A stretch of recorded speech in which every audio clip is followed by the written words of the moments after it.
চাটা তো বাড়িতেই বানিয়ে খান, তাহলে বিস্কুটটা কেন কিনে খাবেন? এই ভিডিওটা দেখে নিন, আর কিনতে হবে না। না আপনার বিস্কুট ফাটবে, না আপনার বিস্কুট জ্বলবে, তাও আবার গ্যাসে বানাবো। তো প্রথমত 1 কাপ ময়দা, গুঁড়ো দুধ, আর কিছুটা গুঁড়ো চিনি, আর তার মধ্যে পরিমাণ মতো নুন আর একটু বেকিং সোডা। এগুলো দিয়ে একবার ভালো করে হাত দিয়ে মেখে নিন। আর তার মধ্যে দিয়ে দিন কিছুটা রিফাইন্ড অয়েল। আপনার যদি পয়সা বেশি হয়ে থাকে, পকেট থেকে পড়ে যাচ্ছে, তাহলে আপনি একবার বাটার ইউজ করুন। সবটাকে দিয়ে একবার আরও ভালো করে মেখে নিন। ঠিক এরকম একটা হার্ড হবে, যাতে ভেঙে যায়, এটা খাস্তা টাইপের।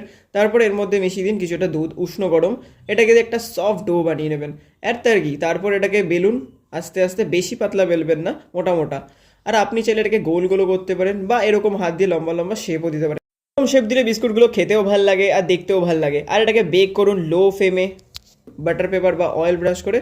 আর পাড়ার পচাদাকে বলুন টাটা, কালকে থেকে আর আসবো না বিস্কুট নিতে, কারণ আমি বানানো শিখে গেছি। ভিডিওটা সেন্ড করুন আপনার চা খোর ফ্রেন্ডদের, যাতে চা ছাড়া সন্ধ্যা কাটে না।